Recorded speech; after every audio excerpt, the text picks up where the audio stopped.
Well, sir, absurd or not, he's definitely an egg, I heard announced from behind the man staring me down, still the stick in his grasp.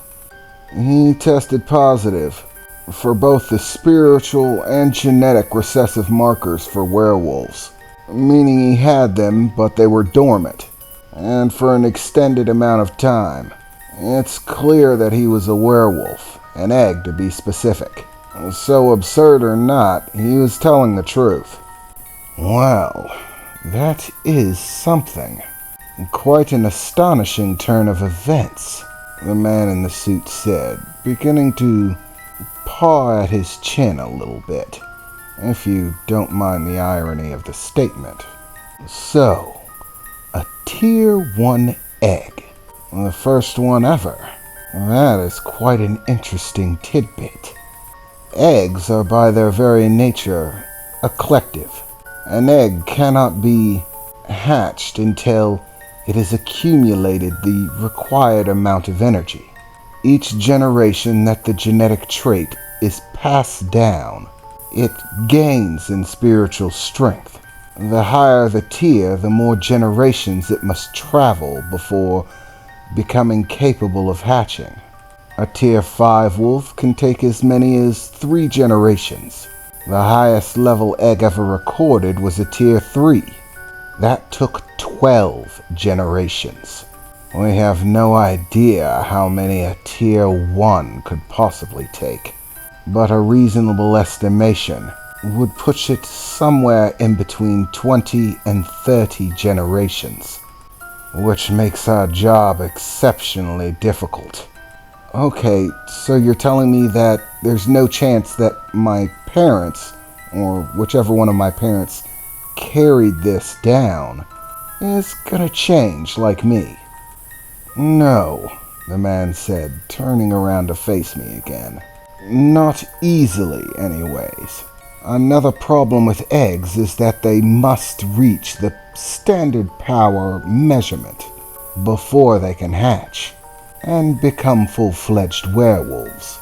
Meaning, unlike any normal person who is changed, there is a prerequisite.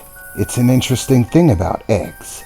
Basically, if an egg were of a high enough level, a high enough tier, then it would basically be impossible to change one into a werewolf. A Tier 5 werewolf could try to turn someone who is a Tier 3 egg all day, give them every drop of power they had, even the true kiss, and sacrifice their ability to turn people at all, and it would still amount to nothing, because they did not meet the power requirements to transform them into the tier of wolf they are meant to be. With the number of generations that must pass for a Tier 5 wolf, your parents, if they're still alive that is, would most likely be the easiest to change. They're close enough that a bite from a werewolf might do the trick, providing them with just enough power to bridge the gap and change. But they would become a Tier 5 wolf, regardless of what level the wolf that turned them was. And they would also carry the bloodline of whoever it was who sired your bloodline, not that of the wolf that turned them. These are all fascinating new facets that we've discovered in our research. It is unfortunate that the information had to come from such an annoying woman, he said, as he once again got an extremely distasteful look on his face. Most likely thinking about that Eliza woman again. Man, he really did not like her. But the way he described it, she must be smart to have figured all of this out. Or at least I hope she is. My life is kind of riding on it. Sir? The man sitting at the desk announced, as he stared at the computer. I think there's a problem. What kind of problem? It's a very simple process. I don't know how you could mess it up. Well, sir, I think you should take a look at the results. Fine, he said, annoyed, as he turned around, strutting his way back over, bending down to look at the computer over the man's shoulder. What? That's not possible. You must have performed it wrong. Sir, I've done this test 1,000 times. I did it exactly the way I've always done it. The test is supposed to be foolproof. There's not any way to screw it up unless you really do something wrong. And that's what the test says, sir. It's utterly ridiculous. You must have done it wrong. You're tired. You've been working long hours. That is impossible.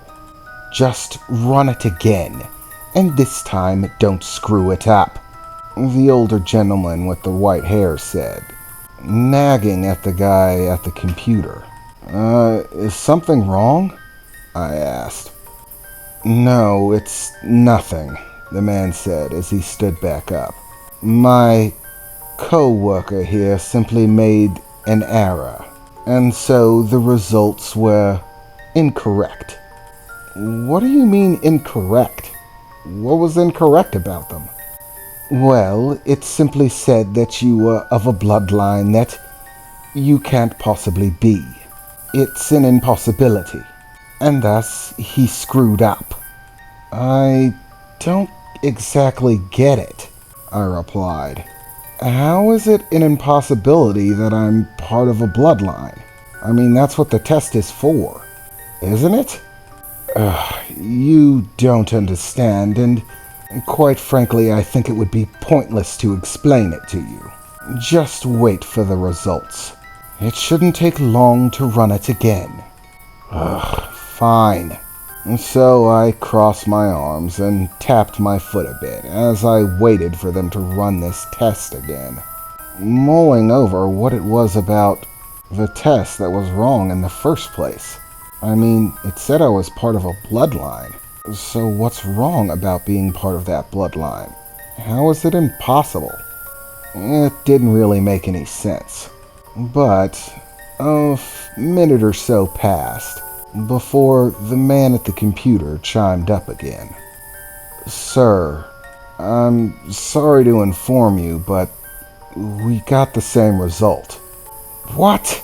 He said, as the man in the suit strutted back over to the man in the computer, staring at the computer screen for everything it was worth.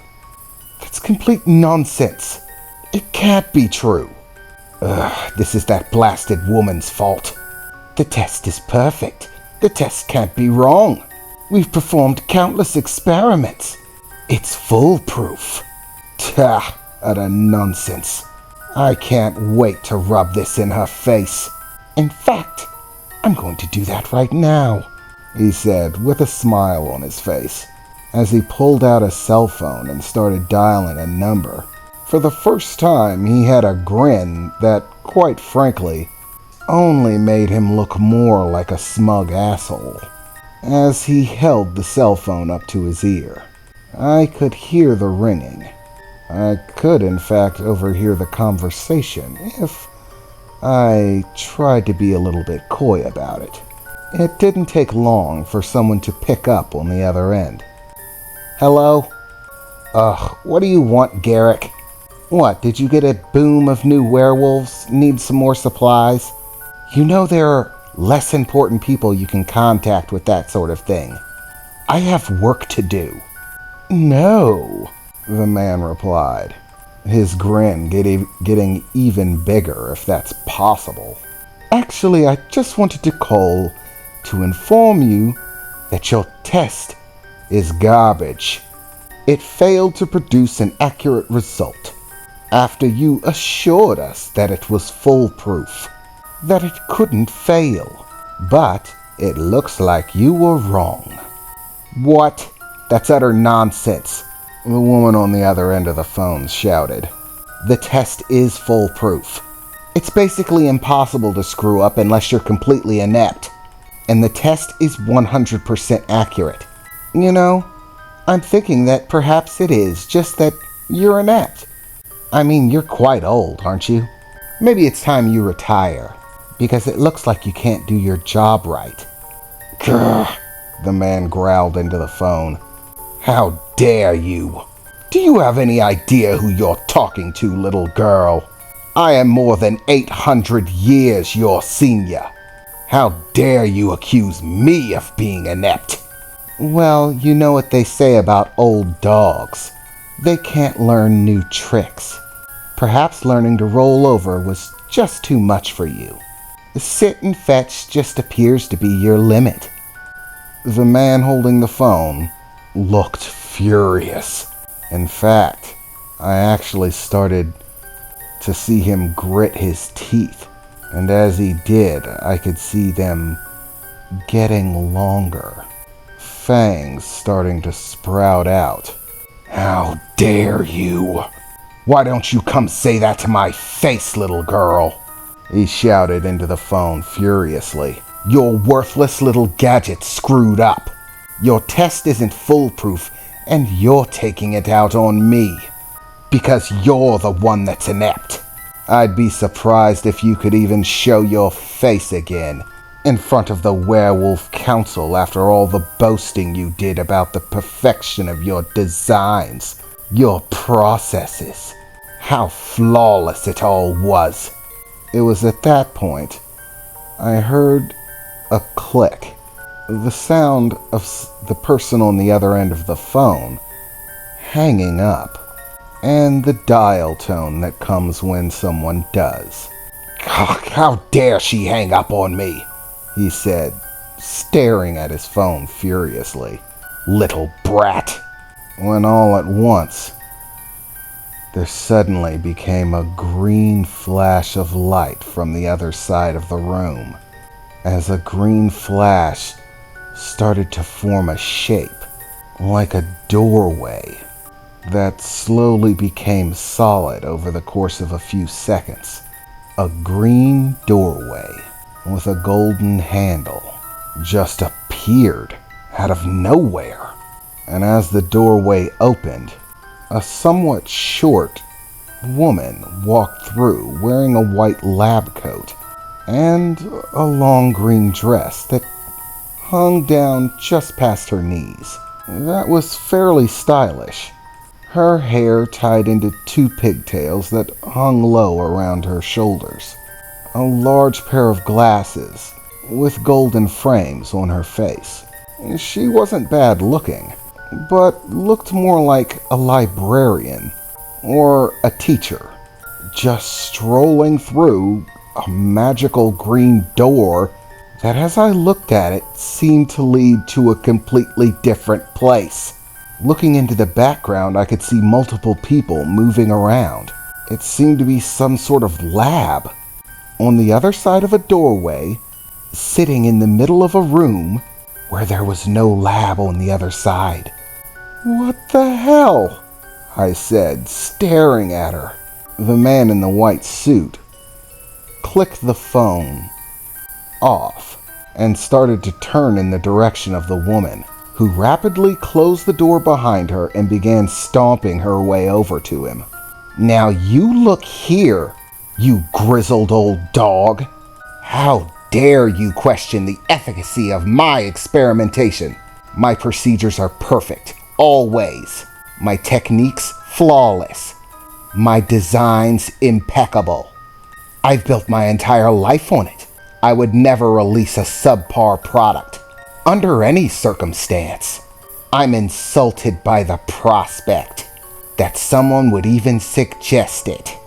And as far as your little statement, she said, grabbing him by his white suit and pulling him down, as she was fairly short, but apparently was not afraid of werewolves at all.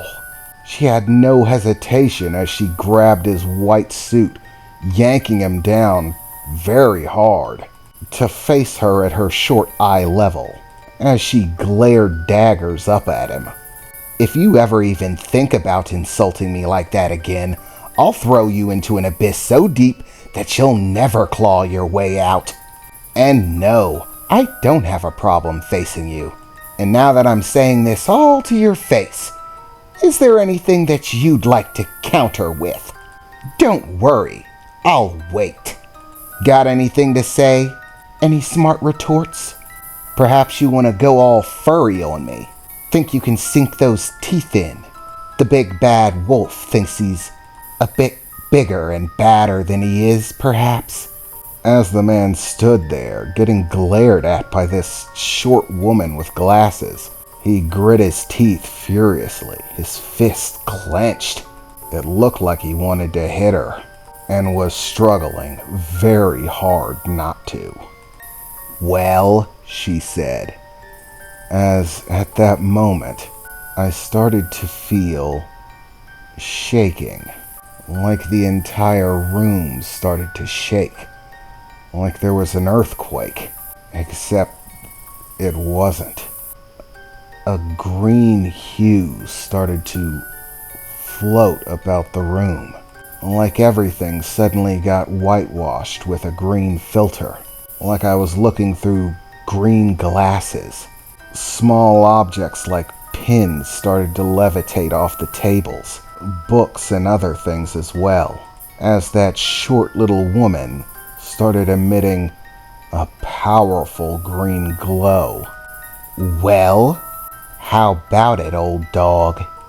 You want to go a couple rounds?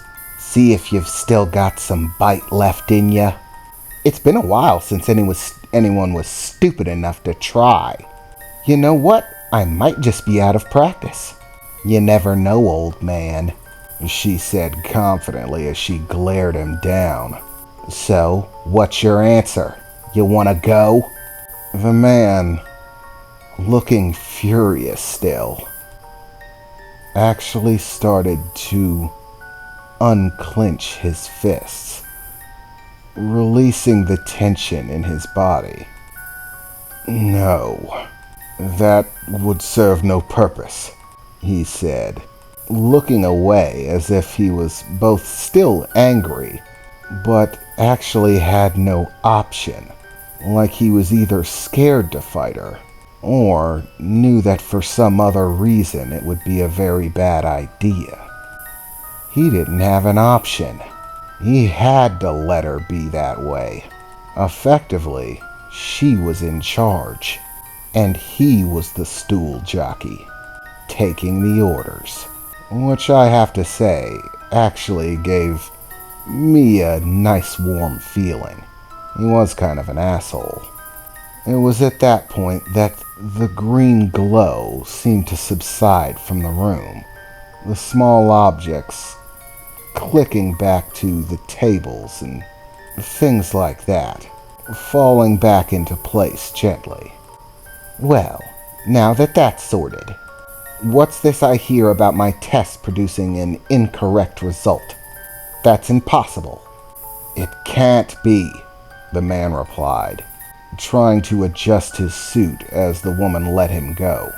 "The test result has to be wrong," the man said. "I'm sorry if this offends you, but it can't be wrong. The bloodline test is based off of samples given to me by the Wolf Council themselves. The Wolf Council gave me samples of all 12 original wolves that have been handed down and were used in the tests from the very beginning. I used those samples to cultivate genetic duplicates that perfectly match the original, and then mass-produced them. By combining a little bit of magic and some chemicals, we're able to produce reactions based on genetic structures and magical energies. Every wolf tracks back to one of the 12 original bloodlines, so their genetic sample reacts with the bloodline that they originally stem from, and shows an indication for that bloodline. The only way the test could produce an incorrect result was if the samples that I were given were incorrect. For example, if 2 of them came from the same wolf. But that's also impossible, because all of the samples were tested thoroughly. They all are distinct and different from one another, each one having its own unique genetic characteristics, as well as magical energies. that are distinct and separate from one another. If there had been duplicate genetics, not only would the tests would have shown that long before it reached this point, but all of the tests that we perform when getting it ready would have showed 2 positive results instead of 1 for a specific type of wolf. So it can't be that one wolf simply gave 2 samples. Each one of the 12 samples came from a different wolf, of a different breed, and no wolf's genetics would react to one of the other samples from a different wolf. It's a foolproof test. There's no possible way it can be wrong. If it says that someone is a part of a specific group, a specific strain of bloodline, it's because they are.